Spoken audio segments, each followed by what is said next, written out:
क्या हुआ जब केदारनाथ के कपाट बंद होते ही सामने आ गए शेषनाग। इतना बड़ा चमत्कार देखकर सभी लोगों के रोंगटे खड़े हो गए। लेकिन महादेव ने जो यह लीला रची, उसके पीछे आखिर क्या रहस्य था? किस प्रकार भक्तों के प्राणों पर आया संकट भगवान शेषनाग ने दूर किया? वीडियो में बहुत बड़े रहस्य से पर्दा उठने वाला है। केदारनाथ के कपाट बंद होते ही जो चमत्कार सब लोगों ने अपनी आंखों से देखा, वह सच में चौंकाने वाला था। उसकी पूरी सच्चाई आज की वीडियो में हम आपके सामने रखेंगे। सर्वप्रथम बाबा केदारनाथ के सच्चे भक्त इस वीडियो को लाइक करें और कमेंट बॉक्स में जय श्री केदार जरूर लिखें। हर साल शीतकाल की शुरू होते ही केदारनाथ धाम के कपाट बंद कर दिए जाते हैं। इसके बाद बाबा केदारनाथ की चल विग्रह डोली शीतकालीन गद्दी स्थल ओंकारेश्वर मंदिर ऊखीमठ के लिए रवाना होती है। अगले 6 महीने तक बाबा केदार की पूजा अर्चना शीतकालीन गद्दी स्थल ओंकारेश्वर मंदिर ऊखीमठ में ही होती है। 15,000 से ज्यादा भक्त बाबा केदारनाथ धाम के कपाट बंद होने के साक्षी बने। इस दौरान मंदिर को भव्य तरीके से फूलों से सजाया गया था।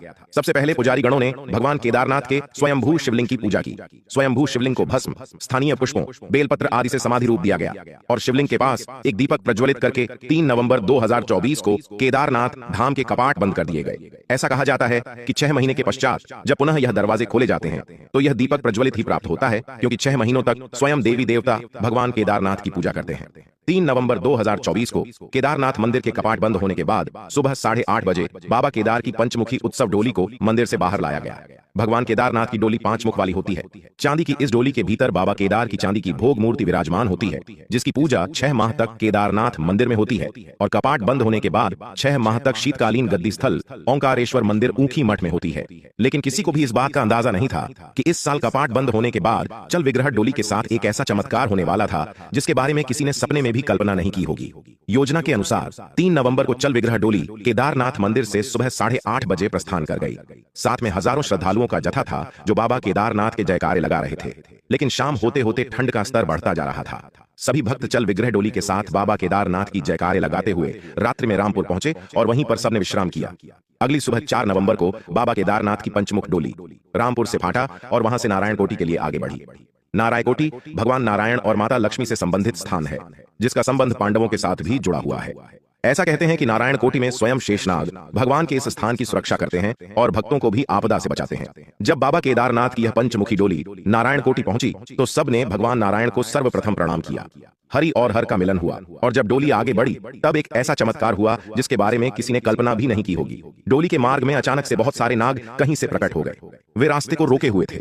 ऐसा लग रहा था मानो बाबा केदारनाथ के दर्शन करने आए हों। अब पंचमुखी डोली को उसी स्थान पर रोक दिया गया, लेकिन काफी समय बीत चुका था।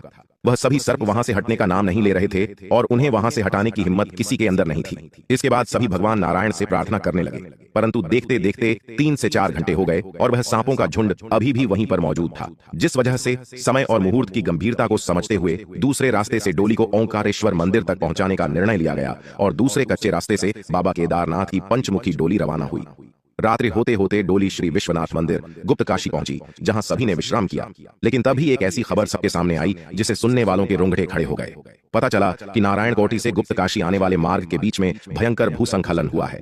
पहाड़ का एक बहुत बड़ा हिस्सा टूटकर नीचे गिर गया, लेकिन जान माल की कोई हानि नहीं हुई। इस घटना को सुनकर सबको यह बात समझ आई कि नारायणकोटि के उस मार्ग में आखिर नाग देवता ने डोली का रास्ता क्यों रोका था, क्योंकि आगे भूसंखलन होने वाला था। अगर डोली आगे बढ़ती तो डोली के साथ मौजूद हजारों श्रद्धालु भीषण आपदा का शिकार हो जाते, जिस वजह से नाग देवता ने डोली का मार्ग बदलवा दिया। इस कारण से रात्रि तक एकदम सही सलामत सभी श्रद्धालु बाबा केदारनाथ की डोली के साथ गुप्त काशी में बाबा विश्वनाथ मंदिर तक पहुंच पाए। इतने बड़े चमत्कार को स्वयं महसूस करके सभी भक्तों ने बाबा केदारनाथ और भगवान नारायण को प्रणाम किया और उनके जयकारे लगाए। फिर अगली सुबह 11 बजे बाबा केदारनाथ की डोली अपने शीतकालीन गद्दी स्थल पर श्री ओंकारेश्वर मंदिर ऊखीमठ पहुंची। अब केदारनाथ के कपाट 6 महीने तक बंद रहेंगे, तब तक बाबा केदारनाथ के दर्शन इसी मंदिर में किए जाते हैं। 6 माह मंदिर और उसके आसपास कोई नहीं रहता है, लेकिन आश्चर्य की बात है कि 6 महीने तक मंदिर में मौजूद दीपक भी जलता रहता है और निरंतर प्रतिदिन बाबा केदारनाथ की पूजा भी होती रहती है। कपाट खुलने के बाद यह भी आश्चर्य का विषय है कि वैसी की वैसी ही साफ सफाई मिलती है जैसी कि छोड़कर गए थे। केदारनाथ मंदिर में स्थित ज्योतिर्लिंग को जागृत शिव कहा जाता है, क्योंकि यह माना जाता है कि यहाँ भगवान शिव स्वयं अपनी दिव्य ज्योति के रूप में निवास करते हैं। इस लिंग में स्वयं शिव की ज्योति विद्यमान होने के कारण भक्तों का विश्वास है कि यहाँ की पूजा और दर्शन से उन्हें सीधा शिव का आशीर्वाद प्राप्त होता है और उनके समस्त पाप धुल जाते हैं। दोस्तों, आशा करते हैं कि आज की वीडियो से आपको बहुत कुछ जानने और सीखने को मिला होगा। अगर आपको भी यह चमत्कारिक वीडियो पसंद आई हो तो वीडियो को लाइक जरूर करें, कमेंट बॉक्स में हर हर महादेव लिखें और हमारे चैनल को सब्सक्राइब करके बेल आइकन को प्रेस कर लें ताकि आपको हमेशा ऐसी सत्य चमत्कारी घटनाएं देखने को मिलती रहें। आप सभी दर्शकों को हर हर महादेव।